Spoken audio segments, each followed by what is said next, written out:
যখন আপনি আমি কোনো গুনার কাজ করি তখন দেখবেন মনটা, এই বুকটা একটা হার্টবিট বেড়ে যায়, তুপ তুপ তুপ তুপ তুপ তুপ তুপ তুপ তুপ তুপ, হয় কি হয় না?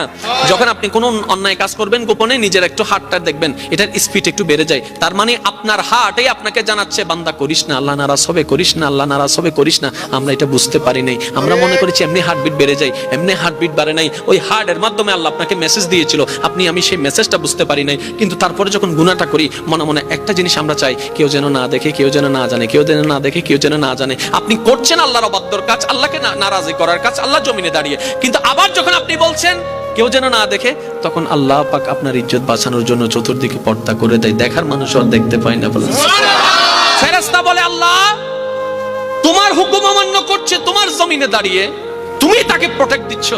রব্বে করিম বলে বান্দা তো আমার, বান্দা তো আমার,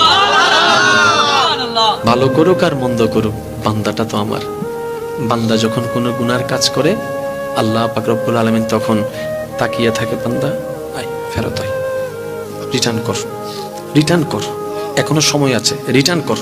বান্দা যখন করে ফেলে তখন আল্লাহ পাক বলে যে এবার রিটার্ন করে তওবা কর, এবার রিটার্ন করে তওবা কর। করে ফেলেছো তো করে ফেলেছো গুনাহ, কিন্তু তুমি যদি মন থেকে একবার তওবা করে বলো যে মাওলা ভুল করেছি, মাফ করে দাও, আমি আল্লাহ ইয়াগফিরুজ যুনুবা জামিয়া। সুবহানাল্লাহ। আমরা আসলে রব চিনতে পারি নাই। ওই রব, ওই মায়ার রব, ওই মমতার রব, ওই ভালোবাসার রবকে চেনানোর জন্যই নবী রাহমাতুল লিল আলামিন দুনিয়াতে তাশরীফ এনেছিলেন। সুবহানাল্লাহ। মনে রাখবেন ভাইরা, নবী সাবজেক্টটা তর্কের বিষয় নয়, কোরআন সাবজেক্টটা তর্কের বিষয় নয়, এটা অনুভবের বিষয়, এটা গবেষণার বিষয়, ঠিক না বেঠিক?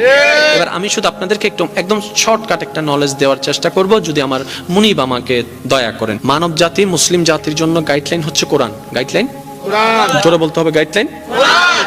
কোরআন থেকে আমরা গাইডলাইন নিব, সেভাবে জীবন যাপন করব, এটা হচ্ছে আমরা। আচ্ছা বলেন, নবীর একজন সাহাবা ছিল আবু বকর, সত্যের উপর ছিল না মিথ্যার উপর ছিল? আপনার আমার নবীর উপর কোরআন নাজিল শুরু হয়েছেন তখন নবীজির বয়স মোবারক কত? 40। কত? 40। শেষ হয়েছেন 63-তে, মানে 23টা বছর লেগেছে। একটু খেয়াল করবেন, কমপ্লিট কোরআন নাজিল হতে 23 বছর লেগেছে। কিন্তু এর আগে আবু বকর সিদ্দিক আকবর হয়ে গেছে। এখনো সম্পূর্ণ কোরআন নাজিল হয়, এখনো সম্পূর্ণ কোরআন নাজিল হওয়া শেষ হয়নি। কোন কোরআন? যে কোরআনটা আপনার আমার জন্য গাইডলাইন। প্রত্যেকটা আয়াত এখনো নাজিল হওয়া শেষ হয় নাই, কিন্তু Siddique Akbar success, Omar Farooq success, Osman Gani success, Maula Ali success. এবার আমরা প্রশ্ন করলাম, আমরা তো কোরআনকে দিয়ে সাকসেস হতে চাচ্ছি, কোরআনের সাজেশনের ছায়া তলে ওইটাকে মেনে সাকসেস হতে চাচ্ছি। আপনারা তো তখনই সাকসেস হয়ে গিয়েছেন, তখন কোরআন পরিপূর্ণ আসে নাই, সব হুকুম পরিপূর্ণ আসে নাই, সব আয়াত পরিপূর্ণ আসে নাই। How can possible? তখন সমস্ত সাহাবায়ে কেরামের দরবার থেকে উত্তর আসবে, একটা হচ্ছে থিওরিক্যাল আর একটা হচ্ছে প্র্যাকটিক্যাল, দুটোটাই হচ্ছে একটা। কোরআন হচ্ছে থিওরিক্যাল, ওই কোরআনে যা আছে নবী মুস্তাফার জীবনে প্র্যাকটিক্যাল তা আছে। বলেন সুবহানাল্লাহ। আমরা কোরআনটাকে যখন ফলো করতে পারি না, কারণ আমাদের হায়াতে তখন পরিপূর্ণতা আসে নাই, তখন আমরা কি করেছি? প্র্যাকটিক্যাল কোরআনকে ফলো করেছি। নবী মুস্তাফার উঠাকে, নবী মুস্তাফার বসাকে, নবী মুস্তাফার হাসাকে, নবী মুস্তাফার ব্যবসাকে, নবী মুস্তাফার আত্মীয়তা সম্পর্ককে, নবী মুস্তাফার চলাকে, নবী মুস্তাফার সমস্ত কিছুকে আমরা ফলো করতে শুরু করলাম।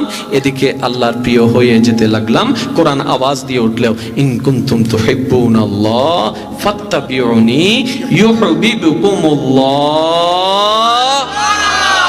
আরেকটু জোরে বলেন না সুবহানাল্লাহ। আল্লাহ আমাদের সবাইকে বুঝার তৌফিক দান করুক। আল্লাহ আমাদের সবার প্রতি মেহেরবান, যদি আমাদের ঈমানটা ঠিক থাকে। একটা এই পয়েন্টটা একটু বোঝার চেষ্টা করবেন। আল্লাহ আমাদের সকলের প্রতি স্পেশাল মেহেরবান, যদি আমাদের সকলের ঈমানটা কি থাকে। সবাই মিলে বলেন, ঈমানটা কি থাকে? এখন চলেন ঈমানটাকে একটু বোঝার চেষ্টা করি। আল্লাহ ঈমানের অংশ, একটা হচ্ছে ঈমান আর একটা হচ্ছে আমল। কয়টা ভাই? আচ্ছা আমি বলবো, সেটা আপনারা বলবেন, ঈমান নাকি আমল আপনারা বলবেন।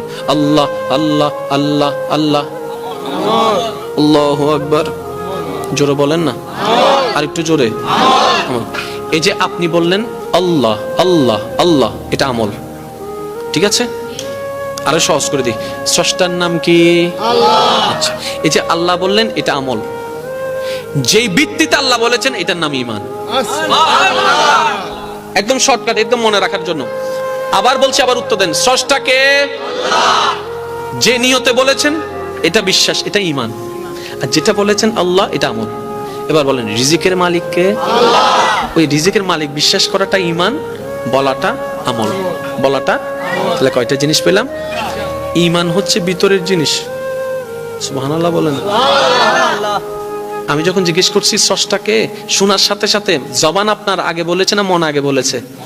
বলেন না, আরো জোরে বলেন না। আপনাকে আমি প্রশ্নটা করার পরে এই শুনলেন, শোনার পরে কি জবান আগে বলেছে না মন আগে বলেছে? মন না বললে তো আপনার মুখও আসছে।